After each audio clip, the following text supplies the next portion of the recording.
Jumpa lagi dengan saya, topik 9 tentang fiscal policy atau kebijakan fiskal. Masih di makroekonomi. Eh, Teringat pada waktu saya jelaskan tentang topik satu, bagaimana siklus makroekonomi, itu pemerintah itu mempunyai peran sebagai regulator atau badan koordinasi. Nah, badan koordinasi ini lebih dikenal dengan badan fiskal, di mana mereka mengeluarkan kebijakan-kebijakan fiskal. Siapa yang terlibat? Yang terlibat, kalau bisa saya bilang, adalah semua kementerian yang ada di eh, bawah presiden dan semua lembaga-lembaga pemerintahan yang ada di pusat maupun sampai di provinsi, kabupaten wali kota, kabupaten kota madya, eh, kecamatan serta kelurahan dan pedesaan. Nah, itulah yang dinamakan perangkat-perangkat fiskal. Kemudian sekarang kita tanya, kenapa dibutuhkan fiskal ini? Karena kita tahu bahwa yang dinamakan legalitas suatu negara itu mesti ada pemerintahan yang sah.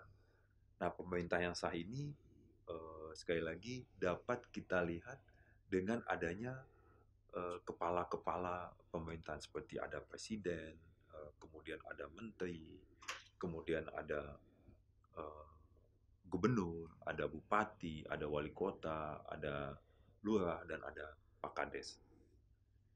Nah, mereka itu mempunyai kewajiban untuk mengeluarkan kebijakan-kebijakan dalam mengatur perekonomian negara kita. Sekarang kita lihat eh, mengenai distribusi ekonomi saja, ya kan?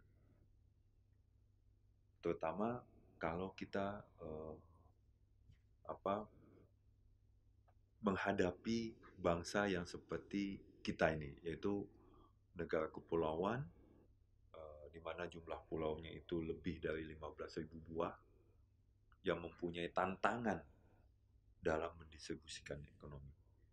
Jadi targetnya jangan sampai ada sekelompok masyarakat di sebuah pulau atau di sebuah tempat atau di sebuah wilayah itu yang mengalami kelaparan. Nah, ini mesti diatur oleh fiskal, oleh badan pemerintah, mulai dari pusat sampai daerah. Yang terlibat ya tentunya tidak lain tidak bukan adalah uh, Bulog, kemudian Bulog itu juga mempunyai badan pusat, kemudian badan provinsi, sampai pada pergudangan-pergudangan di daerah. Nah, selama Bulog ini menjalankan eh, dan dengan mengeluarkan kebijakan-kebijakan kebijakan-kebijakan fiskal yang efektif, maka dapat dipastikan beras ini atau bahan pokok lainnya ini sampai dikonsumsi oleh masyarakat dalam pemenuhan nutrisi. Oke, nah sekarang kita lihat misalnya infrastruktur. Infrastruktur ini selalu ada tarik menarik, ya kan? Mana yang lebih penting, menciptakan infrastruktur lebih dahulu atau kesejahteraan masyarakat lebih dahulu, atau sama-sama? Ternyata ketiga alternatif itu bagaimanapun juga infrastruktur mesti dilaksanakan. Karena di sesi sebelumnya kita udah sepakat, tidak mungkin ada negara maju tanpa adanya investasi. Di mana investasi itu banyak didominasi dengan pembangunan infrastruktur. Nah, pengaturan-pengaturan mana infrastruktur lebih dahulu atau kesejahteraan masyarakat ini juga diatur dengan kebijakan fiskal oleh fiscal policy, yaitu mulai dari pemerintah pusat sampai pemerintah daerah. Oke, Sekarang kita menoleh ke belakang sedikit. Dulu ada yang dinamakan teori klasik ekonomi, ya.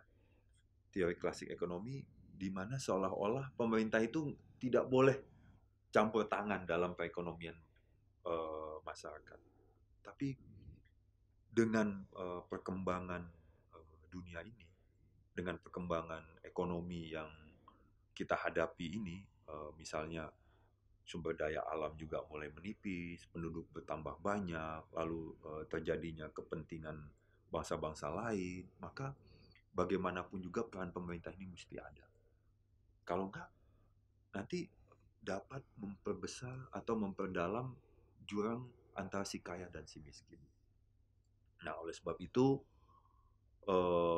setelah ada teori ekonomi klasik, itu ada juga teori tentang ekonomi fiskal.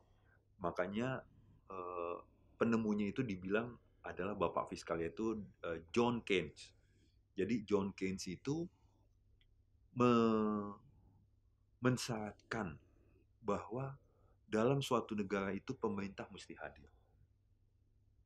Untuk apa? Yang saya bilang itu, bagaimana mengatur perekonomian, bagaimana mengatur komoditas, sampai bagaimana mengatur infrastruktur, bagaimana mengatur kesehatan, bagaimana mengatur pendidikan. Dari mana budgetnya? Budgetnya itu adalah dari teks, ya. Teksnya itu didapat dari usaha-usaha yang dilakukan oleh masyarakat.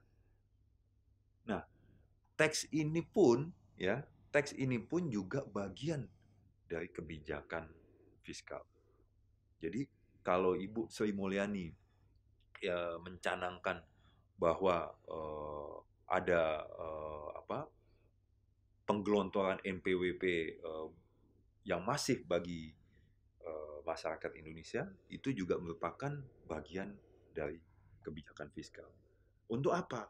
Untuk mendapatkan anggaran pendapatan yang maksimal. Ya, sebab apa? Sampai saat ini, yang seperti saya telah kemukakan, itu APBN kita itu tidak lebih, atau mungkin seandainya lebih pun tidak jauh-jauh dari angka 2000 triliun. Padahal di sana itu berbagai macam pos, ada pos pendidikan, ada pos kesehatan, ada pos pertanian, perkebunan, wisata, dan sebagainya. Nah, kalau itu tidak diatur dengan fiskal, maka kita akan mengalami terjadi tarik menarik antar kepentingan. Jadi yang kita khawatirkan adalah ego sektoral. Jangan sampai kita hanya mengutamakan salah satu sektor, tapi kita tidak mementingkan sektor lain. Dengan demikian, kita mesti menjadikan kebijakan fiskal ini juga sebagai prioritas dalam rangka mengatur perekonomian makro yang efektif. Sehingga dengan perekonomian makro yang efektif akan memberikan kemajuan pada bangsa ini. Demikianlah topik kali ini. Sampai berjumpa pada topik berikutnya. Terima kasih.